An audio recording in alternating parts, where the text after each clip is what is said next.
We're halfway through day 10 of the Sean Combs trial, and today we heard from a witness named Capricorn Clark, who was Combs's executive assistant, or personal assistant for a long time, from about 2004 until 2006, and she sort of dropped out of his service every now and again, but was with him fairly consistently until 2011 or 12, and came back later for 2 years in 2016.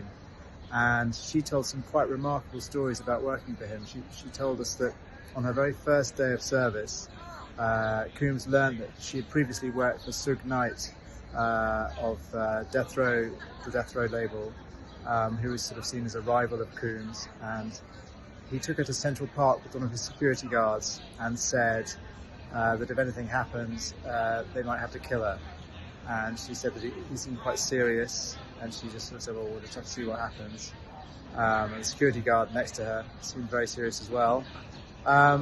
She then said that a little bit later, a few months into her employ with Combs, some jewellery went missing, and she reported it, and they were about to get on a jet to Miami, and so Combs told her to stay in New York, and his security guard brought her back to the office and questioned her for several hours, and then went to her home, where he searched her home. She was sharing it with someone else, and he searched it.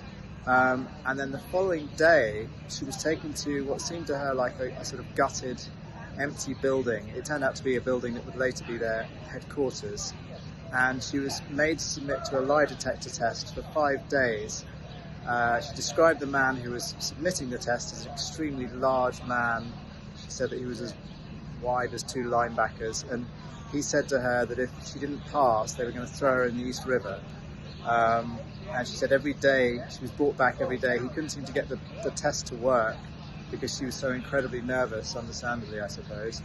And every day when she was brought to this building, the door was locked behind her, so she was sort of locked in for 5 days.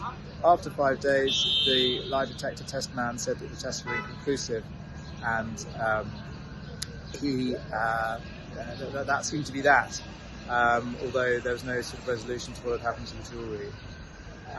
The other really sort of striking moment in her testimony came a bit later in 2011, when she knew that Cassie Ventura, Mr. Combs' girlfriend, was seeing another man, Scott Mescudi, otherwise known as Kid Cudi, and she described being woken at 4 or 5 in the morning by Combs, who had a gun, and he said, we're going to go to Mescudi's house and we're going to kill him.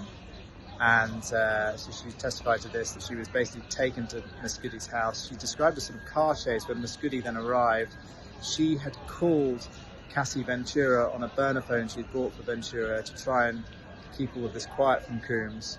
And she did this while Combs was actually in Kid Cudi's house, in Mescudi's house in the Hollywood Hills.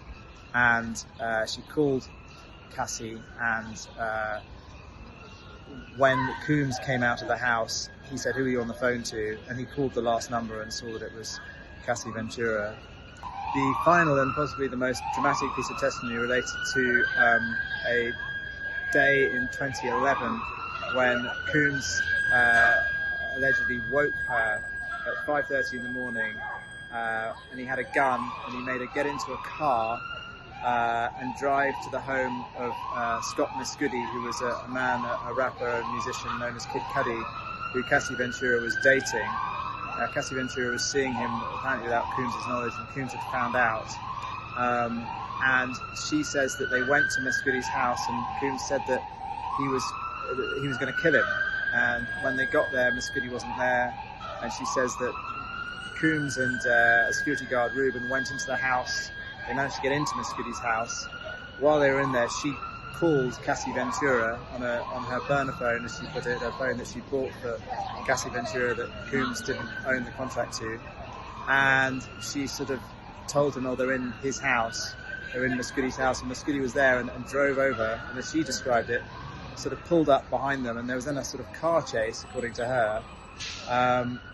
And she said that Combs then told her, she then got her to call Cassie and say, I have Capricorn Clark almost like as a hostage. And if you don't straighten all this out and tell Miss Goody not to call the police, then she'll be killed.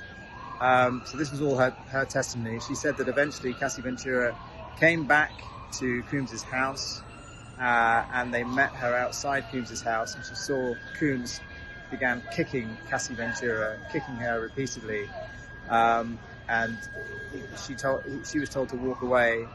She had called the security guards and tried to sort of get them to intervene, but they didn't seem to do anything. And as she's walking away, she's looking over her shoulder, and she said that he was still kicking Cassie Ventura.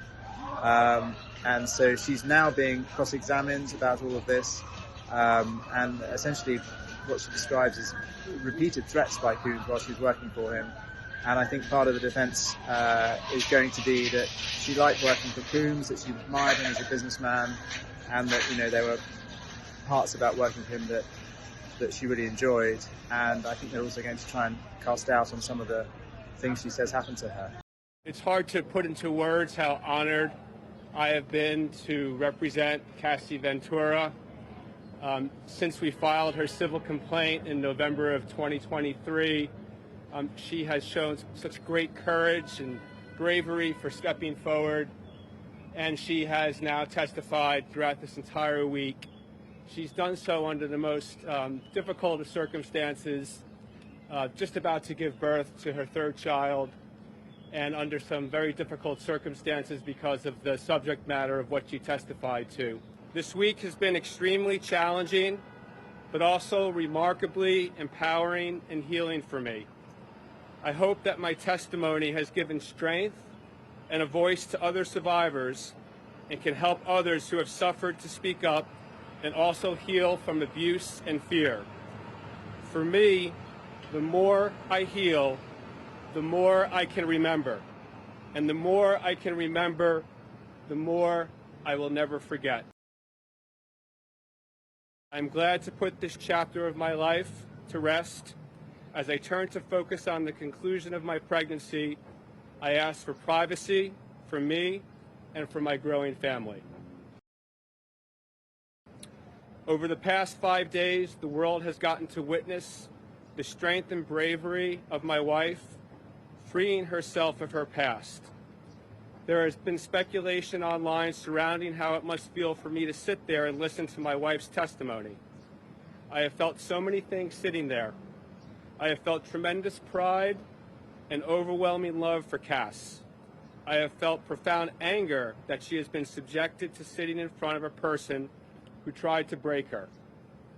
So, to him and all of those who helped him along the way, please know this: you did not.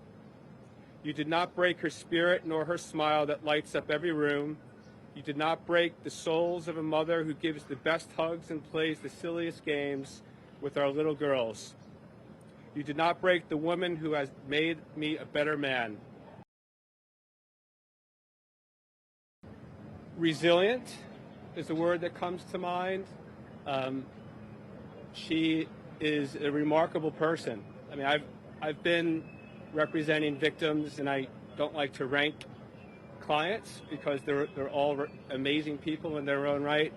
But I have to say, in the last year and a half that I've known Cassie, I can't think of another person that I've met like her, in her not only her truth, but in having everything that she's gone through in the 10 years or so with Sean Combs, her drug addiction and her recovery, to be able to come into this courtroom and testify for the last week on these very graphic subjects is a true testament to her character. I think we all know and can appreciate that there are many women, as I'm speaking here today, who are abused by people who they love. They had a 10-year relationship.